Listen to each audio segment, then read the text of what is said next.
자, 여러분 안녕하십니까? 반갑습니다. 회계 원리를 담당하는 김동수입니다. 여러분, 오늘부터는 회계 원리 기본 강의를 시작하도록 하겠습니다. 제 1강 시간이 되겠는데요. 여러분, 이 기본 강의를 듣기 전에 회계 기초 강의가 24강이 여러분 동영상 강의가 올라가 있습니다. 여러분, 회계 원리 기본 강의를 듣기 전에 그 기초 강의를 꼭 들으시면 여러분들이 전체 윤곽과 아울러 상당한 학습하는 데 많은 도움이 되리라고 생각이 되어집니다. 오늘은 기본 강의 제 1강 시간이 되겠는데요. 오늘 1강 시간에는 이런 4가지를 좀 공부하고자 합니다. 첫 번째는 회계의의가 있고요. 두 번째는 회계의 목적, 그리고 세 번째는 회계의 분류, 그리고 네 번째는 재무제표에 대해서 공부하겠습니다. 재무제표의 종류를 할까요? 자, 오늘은 학습의 요약을 해드리면 회계의 의의란 무엇이냐, 두 번째 회계의 목적, 세 번째는 회계의 분류, 네 번째는 재무제표의 종류. 오늘의 제 1강 시간은 이 4가지를 요약해서 여러분 학습하는 시간을 갖도록 하겠습니다. 회계는요 40문제가 출제되는데 보통 계산 문제가 60%가 계산 문제가 되겠습니다. 60%가 계산 문제입니다. 그래서 여러분들은 40문제를 다 풀 수는 없고요. 한정된 시간에 훈련을 통해서 여러분들이 한 60점 이상 맞는데 역점을 두고 학습하시면 되겠습니다. 먼저 회계의의를 한번 살펴보면요, 크게 3가지로 볼 수 있습니다. 자, 우선 여러분 기초 강의는 기초 회계를 꼭 들으셔야 됩니다. 들었다는 전제 조건을 보고 집중적으로 기본 이론 강의를 해드리도록 하겠습니다. 먼저 회계의의는 여기서 말하는 회계는요, 주식회사 회계를 말합니다. 주식회사의 회계를 말하는데요. 주식회사에는 정보 이용자들이 있습니다. 그 회사의 정보를 이용하는 정보 이용자들, 또는 이해관계인 이런 말도 쓰기도 하지요. 이해관계인은 상당히 내용이 방대하잖아요. 그런데 여기서 이제 정보 이용자는 대부분 그 기업에 돈을 투자한 투자자, 누굴까요? 주주가 되겠죠. 또 기업에 돈을 빌려준 채권자 같은 게 되겠습니다. 채권자. 그래서 이러한 이 투자자나 우리는 채권자를 뭐라고 하느냐, 주요 정보 이용자 이런 말을 씁니다. 주요 정보 이용자, 주된 정보 이용자 이런 말을 쓰겠습니다. 그러면 이런 주된 정보 이용자들은 그 주식회사의 기업 실체, 그 기업 실체에 대해서 합리적인 의사결정을 할 수 있도록, 합리적인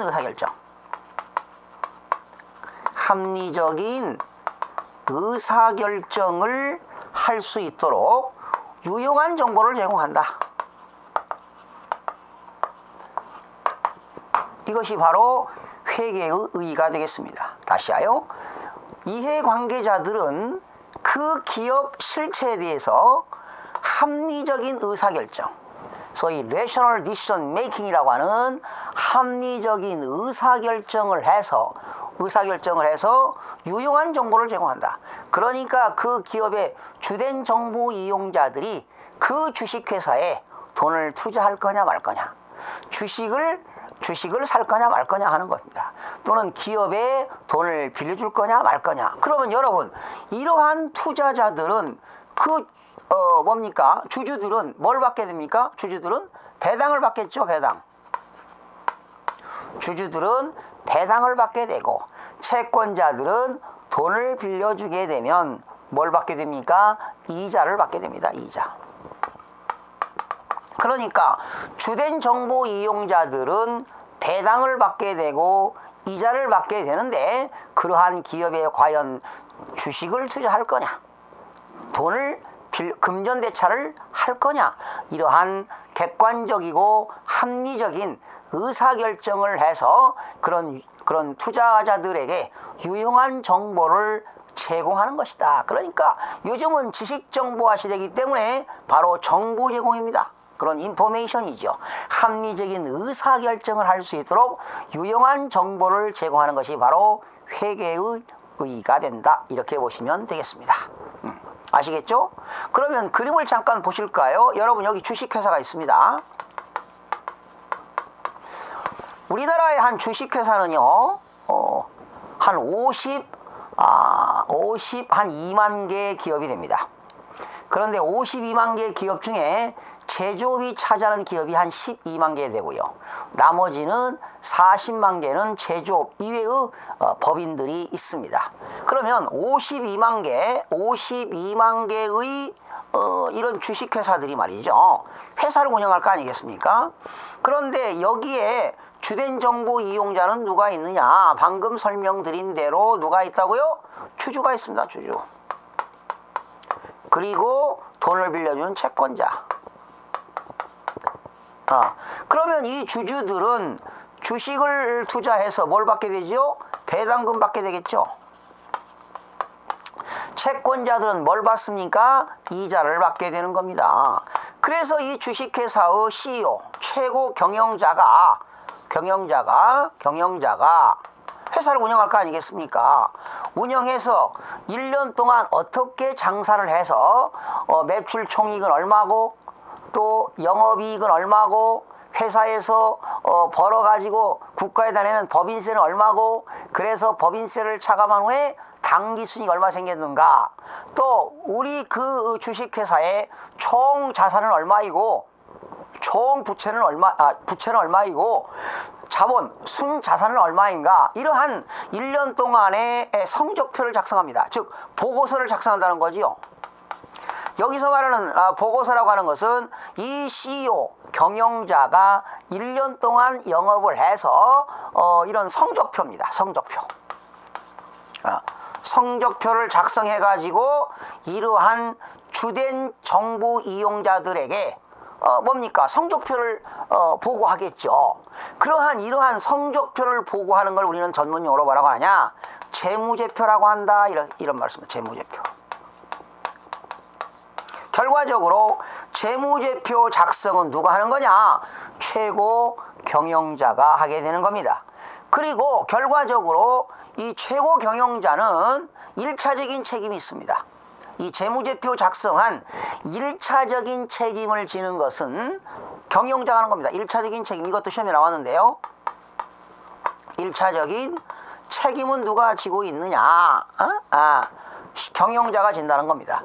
그래서 1년 동안 경영자가 이렇게 경영해서 재무제표를 작성해 가지고 이러한 보고서들을 주주들라든가 채권자들에게 보고를 하는 겁니다. 그래서 이제 재무제표 그러면 우선 이 회계의 이 목적은 말이죠. 여기서 결과적으로 회계의는 이러한 주주나 채권자들이 합리적인 의사결정을 해서 이러한 주주나 채권자들에게 유용한 정보를 제공하는데, 결과적으로 이러한 주주나 채권자들은 결과적으로 회계의 목적은 뭐 하는 거냐?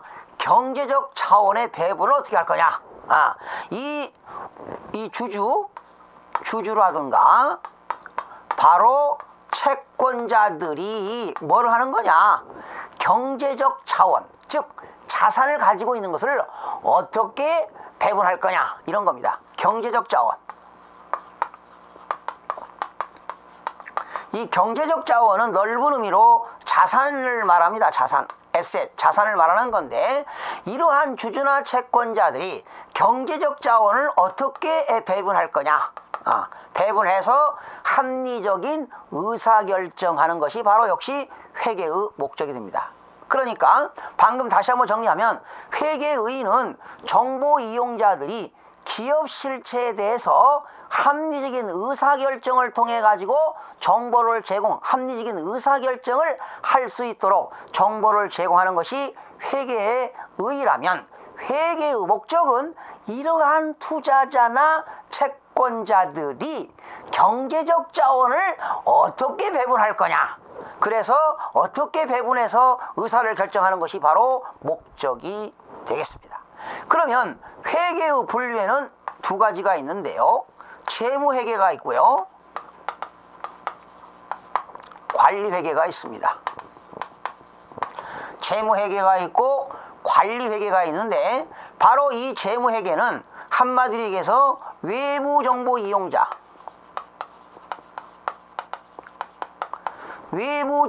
이용자들이 합리적인 의사결정을 할 수 있는 회계를 재무회계라고 합니다. 재무회계. 그래서 여러분, 이 재무회계가 한 출제가 한 80% 됩니다. 80%. 재무회계가 한 80% 되고요. 관리회계는 뭐냐? 내부정보 이용자입니다. 그러면 여기서 주된 외부정보 이용자들은 투자자, 즉 주주, 채권자를 말하고요. 여기서 관리회계 내부정보 이용자는 누구냐? 경영자를 말합니다. 경영자가 외부에서 만약에, 그러면 이 외부정보 이용자들은 기업에 투자할 거냐 말 거냐, 기업에 돈을 빌려줄 거냐 말 거냐, 이런 결정하는 거지만, 관리회계는 내부정보 이용자, 즉 경영자가 회사를 어떻게 운영할 거냐, 어떻게 운영할 거냐, 의사결정을 하는 거죠. 예를 들면 외부에서 어떤 주문이 왔어요. 뭐 책상과 의자를 만들어 달라고 주문 생산 의뢰가 왔는데, 그러한 원가 계산을 해가지고 재료비가 얼마 들어가고 노무비가 얼마 들어가고 기타 경비가 얼마 들어갔는가 해서 수지 계산을 하는 거지요. 즉 기업 경영 분석을 하는 거지요. 수지타산에서 우리 기업에 이익이 있으면 하는 거고, 만약에 손실이 생긴다면 그걸 오다를 받지 않아도 되는 거지요. 그럴 결과적으로 관리는 내부정보 이용자가 합리적인 의사결정하는 것이 관리회계입니다. 바로 이제 관리회계에서는 여러분 원가회계를 배웁니다. 원가회계, 원가관리를 공부하는데 출제 빈도는 한 20% 정도 되시면 되겠습니다. 그러니까 관리회계는 한 8문제 정도 나온다고 보시면 되겠네요. 8문제. 그리고 관리회계에서 한 32문제 이렇게 보시면 되겠습니다. 그러니까 재무회계가 한 80% 출제되고 관리회계가 20%가 출제가 된다, 이렇게 보시면 되겠네요. 그래서 회계의 분류에는 두 가지가 있다는 거죠. 재무회계와 관리회계가 있다. 재무회계는 외부정보 이용자들에게 의사결정할 수 있도록, 합리적인 의사결정할 수 있도록 정보를 제공하는 것이 재무회계가 되겠고, 내부정보 이용자들에게 합리적인 의사결정을 할 수 있는 회계가 관리회계가 되겠습니다. 자, 그러면 뭐 간단하게 끝났네요. 회계의와 회계 목적과 회계의 분류를 공부했고요. 그 다음에 재무제표 종류를 마지막 시간에 이제 이걸 할 건데, 재무제표 종류는 간단하게 한번 설명드리고 교과서를 해드리도록 하겠습니다. 자, 여러분, 재무제표 아까 경영자가 재무제표 작성하는 것은 1차적인 책임이 있다고 그랬죠. 이 재무제표 종류에는 5가지가 있습니다. 첫 번째, 요거는 암기를 하시는 게 좋겠습니다. 재무상태표. 여러분, 이 재무, 파이낸셜이죠? 재무에 관한 상태표는 뭐냐? 그 기업의 자산이 얼마고, 그 기업의, 여러분 기초회계에서 배웠죠? 자산이 얼마고 부채가 얼마고 자본이 얼마인가, 이런 것들을 배웠습니다. 결과적으로 재무상태표는 자산, 부채, 자본에 대해서 그런 작성하는 표가 재무상태표가 되겠습니다. 재무상태표. 과거에는 옛날에 공부하신 분들을 BS, 대차대조표라는 말을 썼었습니다. 과거에는 대차대조표. 그 다음에 포괄손익계산서가 있습니다.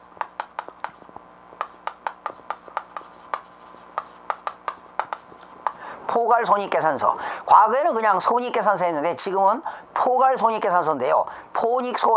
손익계산서라고 하는 것은 그 일정 회계기간 동안에 벌어들인 수익이 얼마고, 또 수익을 창출하기 위해서 얼마만큼 돈을 사용했는가, 지출했는가, 비용이 얼마인가를 작성하는 것이 바로 포괄 손익계산서가 되겠습니다. 수익과 비용을 비교해서 작성하는 것이 포괄 손익계산서가 되겠고요. 그 다음에 현금 흐름표입니다. 자본 변동표부터 할까요? 현금 흐름표. 그 기업이 소위 1년 동안에 어떻게 현금이 흐름이 어떻게 되는가, 어떻게 그러니까 이제 나중에 공부하겠습니다만은 기업에서 영업 활동하고 투자 활동하고 재무 활동하는 데 있어서 현금이 어떻게 흐름, 현금의 유입과 현금이 어떻게 돈이 들어왔는가, 유입과 현금의 유출을 기록하는 것이 바로 현금 흐름표가 되겠습니다. 이 현금 흐름도 뭐 영업 활동이 있고 투자 활동이 있고 재무 활동이 있습니다. 세 가지가 있습니다. 현금 흐름 활동에는 영업 활동이 있고요. 나중에 공부합니다. 영업 활동, 그리고 투자 활동. 영업 활동하는데 영업 활동을 통해서 현금이 들어오고 나간 것, 투자 활동을 통해서 현금이 들어오고 나가는 것, 그리고 재무 활동. 재무 활동으로 인한 현금 유입과 현금 유출이 되겠습니다. 그리고 네 번째는 자본 변동표입니다. 자본 변동표. 자본이 어떻게 변동되는가. 여러분 여기 자산이나 부채가 변동되면 역시 자본도 변동됩니다. 만약에 자산과 부채가 변동이 없었다면 자본도 변동이 없습니다. 그러나 일정 기간 동안에 자산과 부채에 증감 변화가 있었다면 당연히 자본에도 증감 변화가 있게 되는 겁니다. 그래서 이런 자본의 변동표, 마지막에 추석이 되겠습니다. 이 추석이라고 하는 것은 이런 재무상태표라든가 포괄손익계산서 밑에 보고서 밑에다가 추가로 기재하는 것을 추석이라고 하는데, 난외기입이라고 하죠. 난외기입. 어느 일정한 보고서 밑에다가 추가로 PS 추가로 적는 것을 추석이라고 하는데, 이러한 것들도 재무제표가 되겠습니다. 그러니까 이것도 시험에 여러 번 나왔는데요. 재무제표 종류에는 아닌 것 5가지가 있습니다. 기억하세요. 재무상태표, 포괄손익계산서, 현금 흐름표, 그리고 자본에 대한 변동표, 자본 변동표, 그리고 추석이 되겠습니다. 다시 한번 정리합니다. 재무제표 종류에는 재무상태표, 포괄손익계산서, 현금 흐름표, 자본 변동표, 추석 5가지 꼭 기억하시기 바랍니다. 자, 다시 한번 정리할게요. 회계의라고 하는 것은 정보 이용자들에게 기업 실체에 대해서 합리적인 의사결정할 수 있도록 유용한 정보를 제공하는 것을 회계의다. 회계의 목적은 그러한 정보 이용자들에게 경제적 자원을 어떻게 배분할 것인가, 이러한 의사결정을 할 수 있도록 정보를 제공하는 것이 회계의 목적이 되겠고요. 회계의 분류에는 2가지가 있어요.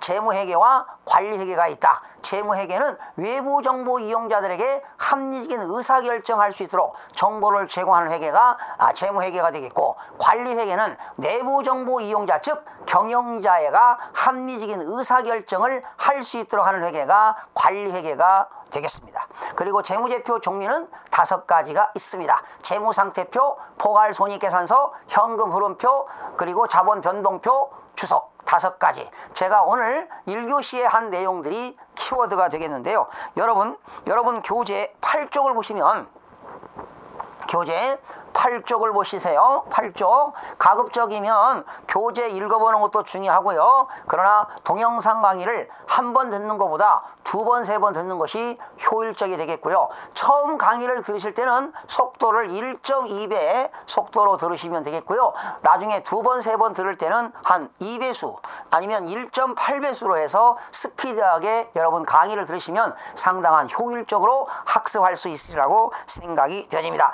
여러분 교재 8쪽을 보실까요? 8쪽을 보시면 1번 회계의 정의가 나왔죠? 밑에 줄 보세요. 회계의 정의는 여러 가지가 있으나 오늘날 일반적으로 인정된 회계의 정의는 정보 이용자의 줄쳐요. 정보 이용자의 의사결정의 유용성을 강조한다.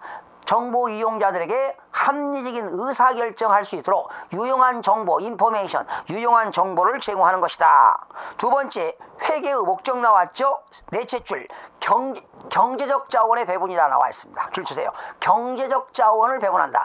여기서 경제적 자원이라고 하는 것은 자본을, 뭡니까? 자산을 얘기하는 건데, 그러한 투자자나 채권자들이 어떻게 그러한 자산을 어떻게 유용하게 배분할 것이냐, 경제적 자원의 배분이 되겠습니다. 자, 넘겨보시면 9쪽에 보시면 회계 단위와 회계 연도가 나왔는데요. 여러분 11쪽에 보시면 그림 나와 있죠. 그림 나와 있습니다. 보시죠. 여러분 당해년도 지금 2015년이죠. 2015년 당해년도를 뭐라고 한다? 당기라고 합니다. 그리고 2014년도를 뭐라고 한다? 전기라고 하죠. 전기. 그리고 2016년을 뭐라고 한다? 차기라고 합니다. 차기. 당해년도는 당기, 전년도는 전기, 다음 연도는 차기 되겠고요. 당해년도에 회계년도가 2005년 시작되는 1월 1일을 뭐라고 한다? 기초라고 합니다. 기초. 그리고 12월 31일을 기말이라고 합니다.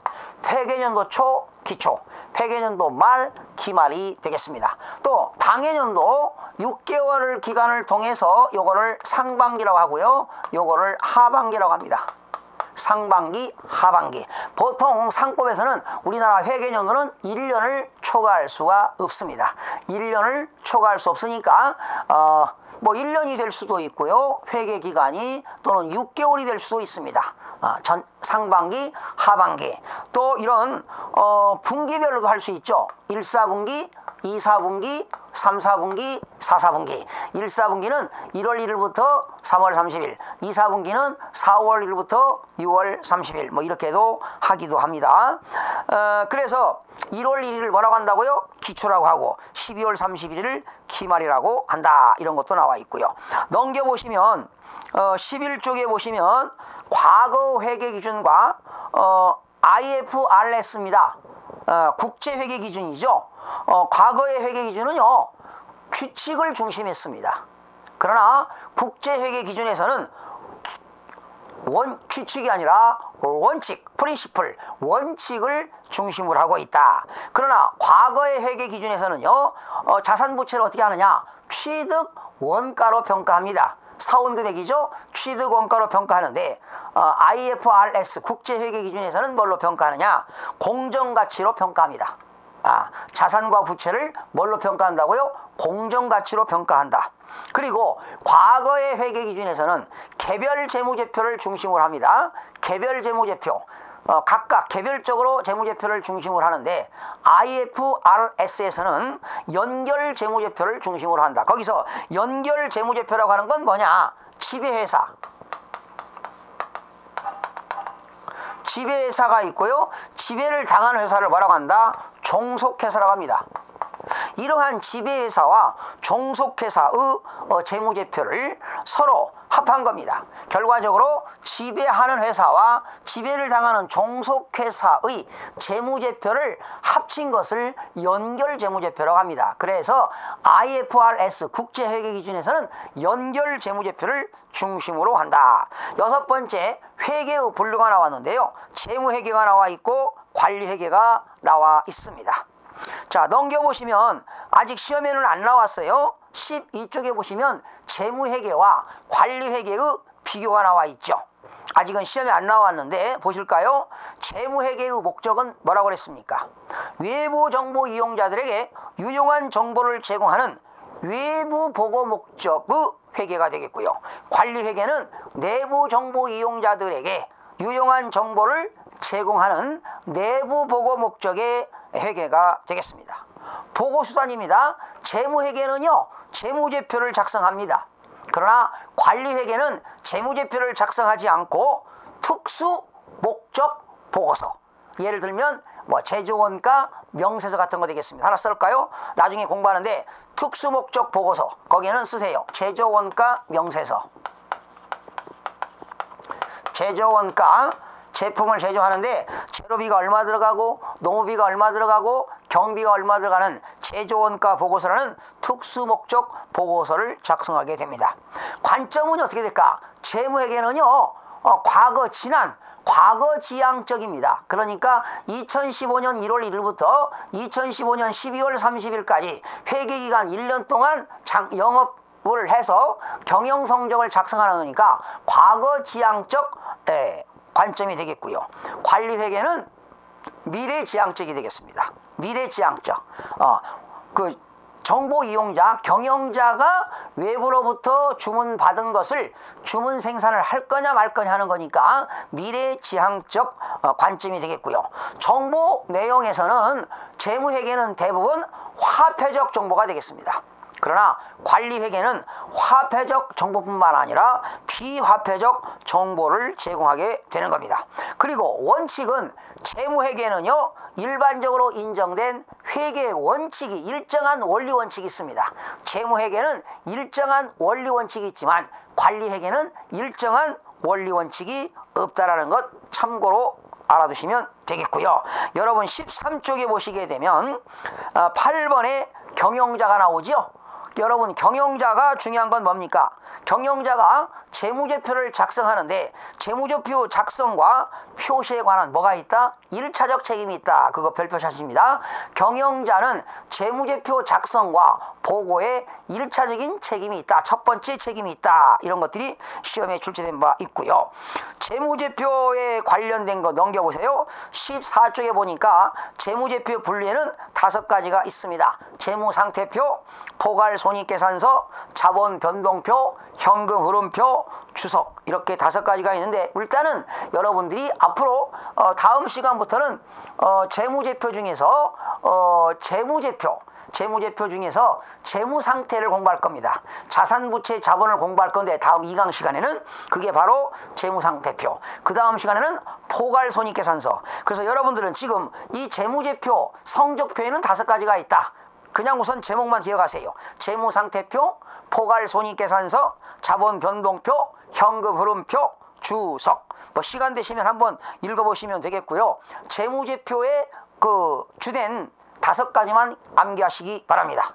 재무제표는 뭐가 있다고요? 재무상태표, 포괄손익계산서, 현금흐름표, 자본변동표, 주석 이런 5가지가 있다는 것 기억하시면 되겠고요. 뭐 시험에 재무상태표가 뭐냐 이런 거 안 나옵니다.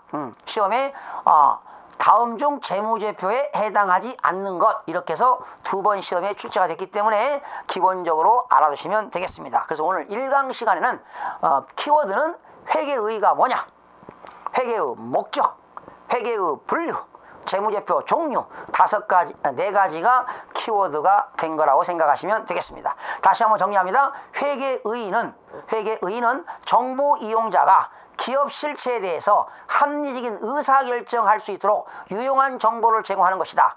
회계의 목적은 이런 정보 이용자들에게 경제적 자원을 어떻게 배분할 거냐 이러한 정보를 제공하는 것이 되겠고, 회계의 분류에는 재무회계와 관리회계, 외부 정보 이용자가 하는 건 뭐라고요? 재무회계, 내부 정보 이용자가 하는 게 뭐예요? 관리회계. 그리고 마지막에 재무제표 종류 5가지입니다. 재무상태표, 포괄손익계산서, 현금흐름표, 자본변동표, 주석. 오늘 이 4가지가 키워드가 되겠습니다. 여러분 2강 시간에는 재무상태, 자산부채 자본에 대해서 학습하는 시간을 갖도록 하겠습니다. 여러분 다음 시간에 뵙겠습니다.